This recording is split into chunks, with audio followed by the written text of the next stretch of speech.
Welcome back to my YouTube channel, you guys. My name is meteorologist Aishel Pearson, and I am back with more videos. So like I said before in my previous videos, I'm going to be making a total of 20 videos. 20. And since it's my first time back with my videos, I'm going to be making 2 for tonight. One of our topics we're going to be talking about is earthquakes, and the other one we're going to be talking about microburst. And I know a lot of you guys don't know too much about earthquakes, especially living here in Southern California, as well as those who don't know anything about microbursts. So my first video is going to be a fun fact about earthquakes, while the second video is going to be interesting facts about microbursts. So stick around because it's going to be a bumpy ride. Okay, so interesting facts about earthquakes. So we're going to first actually pay more attention about what are earthquakes and exactly where do they come from. Well, earthquakes are usually occurred over the edge of the large sections of the plate tectonics. So plate tectonics are crusts that actually shift when the earth is moving.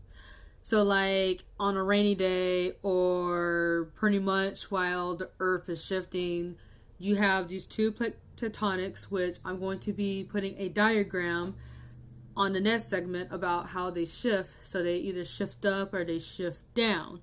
So it's like too much pressure and there's this jolt, just like that. So it's pretty interesting, but then it becomes more of a rocky situation, especially here in California.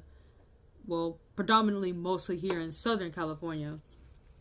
So sometimes with the edge, they are called the fault lines. So like we live throughout San Bernardino, Riverside, you know, LA, and we're all sitting on the San Andreas fault line, in which the scientists feel that the big one is going to be coming, which I'm still waiting on the big one to actually come.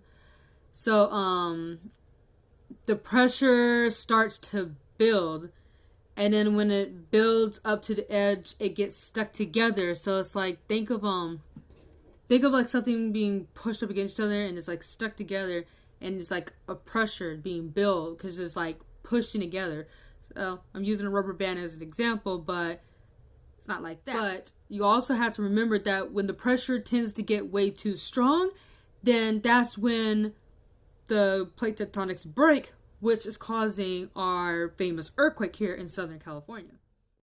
Here is a diagram of the tectonic plates. You have subduction, you have lateral sliding, and spreading, all of which you see occur all throughout the world. Normally before and after an earthquake, we would have variables of small quakes that happen behind it.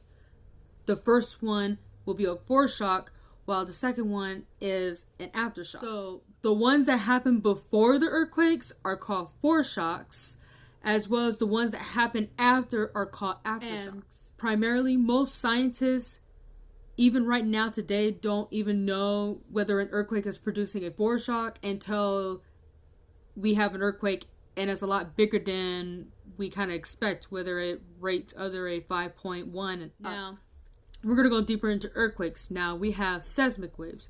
Seismic waves are shock waves that form underneath the ground, especially throughout a major earthquake. They tend to be the most powerful ones that happen, especially throughout the center of an earth. But they do tend to travel much throughout the earth and back to the surface of the earth as well. They tend to move quickly at 20 times the speed of sound. So scientists use seismic waves to know exactly how big an earthquake can become. And quite frankly, they have an instrument which is called a seismograph. With a seismograph, they can take that and pretty much measure the strength or the size of the waves that come within the earthquake. Within that, the size of the waves that's within the earthquake is called a magnitude. So for scientists, in order for them to tell the strength of an earthquake, they use a scale called the moment magnitude scale, which when I was in school, it was called the Richter scale, but then they changed the name of it. And with that, they can detect the strength of the earthquake, whether it's a 4.0 or higher, or a 2.0 and so forth. Now, here, I'm going to show you some examples of what can happen, especially when we have a strong earthquake and depending on the strength of the earthquake. So we're going to start from a 4.0 and then we're going to work our way up to a 9.0 earthquake. This diagram shows the P waves and the S waves and the ground motion. The P waves starting off slow, the S waves becoming more rocky, and the ground motions, which is the one that tends to jerk the buildings up and down in a violent motion. With a 4.0 earthquake, the house may shake as if a large truck were to be passing by. A 6.0, stuff will start falling off your shelves and walls may begin to crack. A 7.0 is when weaker buildings will start to collapse and crack. An 8.0, buildings and bridges will fall down, and a 9.0 and up, the whole city will flatten. Now we're going to move on to our next topic, which is called the epicenter and the hypocenter. So the place where the earthquakes tend to start is called the hypocenter, and then the place that is directly above the Earth's surface is going to be called the epicenter. And within the epicenter, it's like pretty much it's the highest point of the earthquake, which is tending to be the strongest point as well. So shown on the diagram on the next slide is going to show the fault line, the epicenter, and then the hypocenter. Hypocenter being the lowest point, the epicenter being the highest point. Within that, I'm going to express some interesting facts about earthquakes. One of them is can scientists actually predict earthquakes? So, unfortunately, we can't predict earthquakes because we never know when it's going to happen. Really, the only way we're going to be able to know when an earthquake is going to occur is pretty much the movement of the plate tectonics. So once they shift, that's pretty much when we'll know an earthquake's going to happen. And also, within that, the only way we could predict that an earthquake might occur at a certain area or place is pretty much, detecting where the fault line runs through. So like, for example, here in Southern California, I go to Riverside City College. The fault line runs right through Riverside City College. So we know that if we have an earthquake, chances are it'll be produced right at that fault line, which is actually called the San Andreas Fault. Here's another fun fact. In 1960, Chile was actually one of the world's record recording earthquakes of all time.